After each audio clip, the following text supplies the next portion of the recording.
नमस्कार दोस्तों, आपका स्वागत है आपकी अपनी यूट्यूब चैनल बीपीएम नॉलेज में। आज हम लोग ग्रुप डी के प्रैक्टिस सेट जो है 18 करने वाले हैं। इससे पहले ऑलरेडी 17 प्रैक्टिस सेट करवा दिए हैं।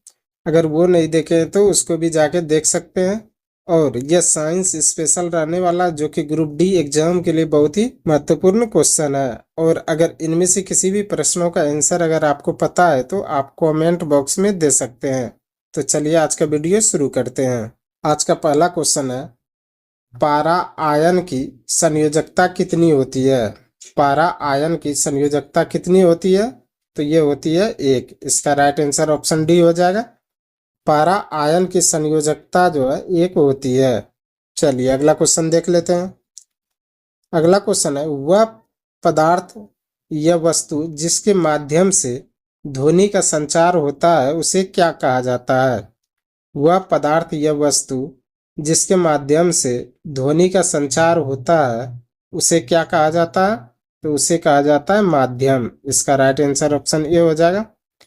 वह पदार्थ या वस्तु जिसके माध्यम से ध्वनि का संचार होता है उसे माध्यम कहा जाता है। चलिए अगला क्वेश्चन देख लेते हैं। अगला क्वेश्चन है, एक वस्तु के तरल अवस्था से गैसीय अवस्था में परिवर्तन को किस रूप में जाना जाता है? एक वस्तु के तरल अवस्था से गैसीय अवस्था में परिवर्तन को किस रूप में जाना जाता है? तो ये जाना जाता है वाष्पीकरण के रूप में। इसका राइट आंसर ऑप्शन सी हो जाएगा। एक वस्तु को तरल अवस्था से गैसीय अवस्था में परिवर्तन को जो है वाष्पीकरण के रूप में जाना जाता है। चलिए अगला क्वेश्चन देख लेते हैं। अगला क्वेश्चन है, केल्विन में 100 डिग्री सेंटीग्रेड तापमान का मान किसके बराबर होता है? केल्विन में 100 डिग्री सेंटीग्रेड तापमान का मान किसके बराबर होता है? तो ये होता है 373 केल्विन के बराबर। इसका राइट आंसर ऑप्शन डी हो जाएगा। 100 डिग्री सेंटीग्रेड को जो है केल्विन में 373 केल्विन जो है कहा जाता है। चलिए अगला क्वेश्चन देख लेते हैं। अगला क्वेश्चन, आधुनिक आवर्त सारणी में पहला उपधातु कौन सा है? आधुनिक आवर्त सारणी में पहला उपधातु कौन सा है? तो यह बी यानी बेरिलियम। इसका राइट आंसर ऑप्शन डी हो जाएगा। बेरिलियम जो है यह आधुनिक आवर्त सारणी में पहला उपधातु है। चलिए अगला क्वेश्चन देख लेते हैं। अगला क्वेश्चन है, वैज्ञानिक नामकरण अथवा नामकरण की प्रणाली किसके द्वारा प्रस्तुत की गई? वैज्ञानिक नामकरण अथवा नामकरण की प्रणाली किसके द्वारा प्रस्तुत की गई? तो ये की गई थी लिनियस के द्वारा। इसका राइट आंसर ऑप्शन ये हो जाएगा।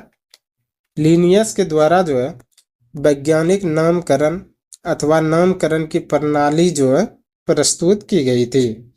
चलिए अगला क्वेश्चन देख लेते हैं। अगला क्वेश्चन है, अणु का निर्माण करने वाले परमाणुओं की संख्या को क्या कहा जाता है? अणु का निर्माण करने वाले परमाणुओं की संख्या को क्या कहा जाता है? तो ये कहा जाता है परमाणुकता। इसका राइट आंसर ऑप्शन ए हो जाएगा। परमाणुकता जो है यह अणु के निर्माण करने वाले परमाणुओं की संख्या को कहा जाता है। चलिए अगला क्वेश्चन देख लेते हैं। अगला क्वेश्चन है, किस प्रक्रिया के दौरान ऊष्मीय ऊर्जा का गणना होता है? किस प्रक्रिया के दौरान ऊष्मीय ऊर्जा का गणना होता है? तो ये होता है श्वसन के दौरान। इसका राइट आंसर ऑप्शन बी हो जाएगा। श्वसन के दौरान जो है ऊष्मीय ऊर्जा का गणना होता है। चलिए अगला क्वेश्चन देख लेते हैं। अगला क्वेश्चन है, निम्नलिखित में से कौन मनूरा समूह से संबंधित नहीं है? निम्नलिखित में से कौन मनूरा समूह से संबंधित नहीं है? तो यह माइक्रोप्लाज्मा। इसका राइट आंसर ऑप्शन डी हो जाएगा। माइक्रोप्लाज्मा जो है यह मनूरा समूह से संबंधित नहीं है। चलिए अगला क्वेश्चन देख लेते हैं। अगला क्वेश्चन है, तीसरे सेल में इलेक्ट्रॉन की अधिकतम संख्या कितनी होती है? तीसरे सेल में इलेक्ट्रॉन की अधिकतम संख्या कितनी होती है? तो ये होती है 18। इसका राइट आंसर ऑप्शन सी हो जाएगा। तीसरे सेल में इलेक्ट्रॉन की अधिकतम संख्या जो है 18 होती है। चलिए अगला क्वेश्चन देख लेते हैं। अगला क्वेश्चन है, प्रसव पीड़ा किसकी दीवारों में संकुचन के कारण होता है? प्रसव पीड़ा किसकी दीवारों में संकुचन के कारण होता? तो ये होता है गर्भाशय। इसका राइट आंसर ऑप्शन बी हो जाएगा। गर्भाशय से जो है प्रसव पीड़ा जो है यह संकुचन के कारण होती है। चलिए अगला क्वेश्चन देख लेते हैं। अगला क्वेश्चन है, एक तत्व की परमाणु संख्या 13 है तो इस तत्व में कितने सेल होते हैं?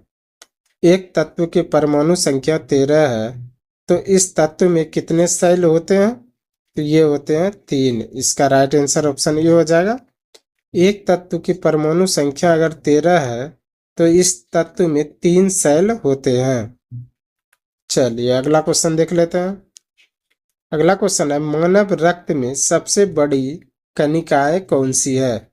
मानव रक्त में सबसे बड़ी कणिकाएं कौन सी है? तो ये श्वेत कणिकाएं। इसका राइट आंसर ऑप्शन डी हो जाएगा। मानव रक्त में सबसे बड़ी कणिकाएं जो है वह श्वेत कणिकाएं हैं। चलिए अगला क्वेश्चन देख लेते हैं। अगला क्वेश्चन है, यदि तापमान बढ़ता है तो ध्वनि की गति क्या होती है? यदि तापमान बढ़ता है तो ध्वनि की गति क्या होती है? तो यह भी बढ़ती है। इसका राइट आंसर ऑप्शन डी हो जाएगा। यदि तापमान बढ़ता है तो ध्वनि की गति भी जो है बढ़ती है। चलिए अगला क्वेश्चन देख लेते हैं। अगला क्वेश्चन है, किसका पीएच कागज के प्रत्यक्ष प्रयोग से पता नहीं लगाया जा सकता है? किसका पीएच कागज के प्रत्यक्ष प्रयोग से पता नहीं लगाया जा सकता? तो यह होगा ठोस सोडियम बाइकार्बोनेट। इसका राइट आंसर ऑप्शन डी हो जाएगा। ठोस सोडियम बाइकार्बोनेट का जो है पता पीएच कागज के प्रत्यक्ष प्रयोग से जो है नहीं लगाया जा सकता है। चलिए अगला क्वेश्चन देख लेते हैं।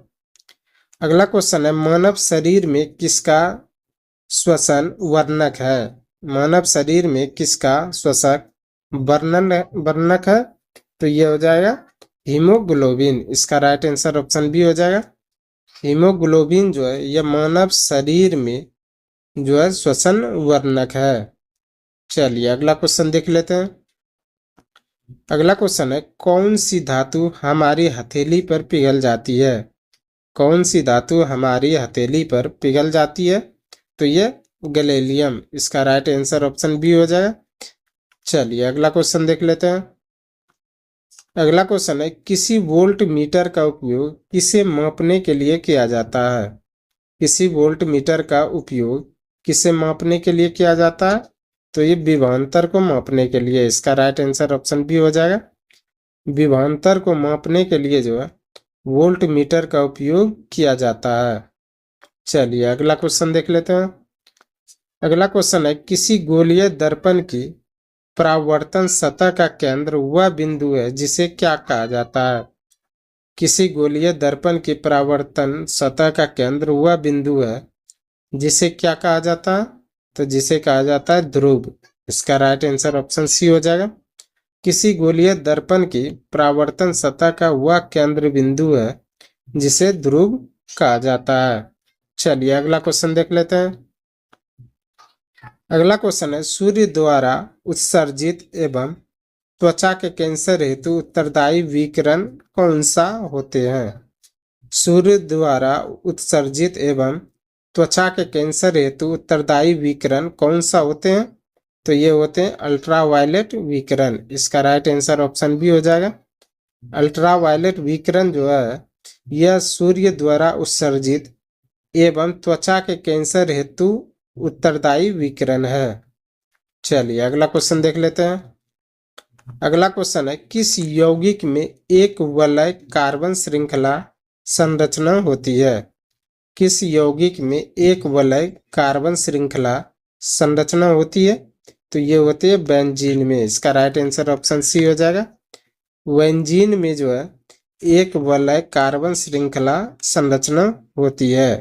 चलिए अगला क्वेश्चन देख लेते हैं। अगला क्वेश्चन है, हीलियम के 52 kg में कितने अणु उपस्थित होते हैं? हीलियम के 52 kg में कितने अणु उपस्थित होते हैं? तो ये होते हैं 13। इसका राइट आंसर ऑप्शन बी हो जाएगा। हीलियम के 52 केजी में जो है 13 अणु उपस्थित होते हैं। चलिए अगला क्वेश्चन देख लेते हैं। अगला क्वेश्चन है, वह गुण जो F1 पीढ़ी में प्रभाव रखता है और स्पष्ट रूप से देखा जाता है वह क्या है? वह गुण जो F1 पीढ़ी में प्रभाव रखता है और स्पष्ट रूप से देखा जाता है वह क्या है? तो वह प्रबल। इसका राइट आंसर ऑप्शन ए हो जाएगा। प्रबल जो है वह गुण है जो F1 पीढ़ी में प्रभाव रखता है और इसे जो है स्पष्ट रूप से देखा जाता है। चलिए अगला क्वेश्चन देख लेते हैं। अगला क्वेश्चन है, जिस बिंदु पर सभी किरणें मिलती है उसे क्या कहते हैं? जिस बिंदु पर सभी किरणें मिलती है उसे क्या कहते हैं? तो उसे कहते हैं फोकस। इसका राइट आंसर ऑप्शन डी हो जाएगा। जिस बिंदु पर सभी किरणें मिलती है उसे फोकस कहते हैं। चलिए अगला क्वेश्चन देख लेते हैं। आज का अंतिम क्वेश्चन है, स्वैच्छिक मांसपेशियां किसमें विद्यमान होती है? स्वैच्छिक मांसपेशियां किसमें विद्यमान होती है? तो ये होती है हाथ में। इसका राइट आंसर ऑप्शन डी हो जाएगा। हाथ में जो है स्वैच्छिक मांसपेशियां विद्यमान होती है। आज के लिए बस इतना ही। हमें उम्मीद है कि ये वीडियो आपको पसंद आया होगा। अगर पसंद आया तो प्लीज़ लाइक कमेंट शेयर और चैनल को सब्सक्राइब जरूर करें। धन्यवाद।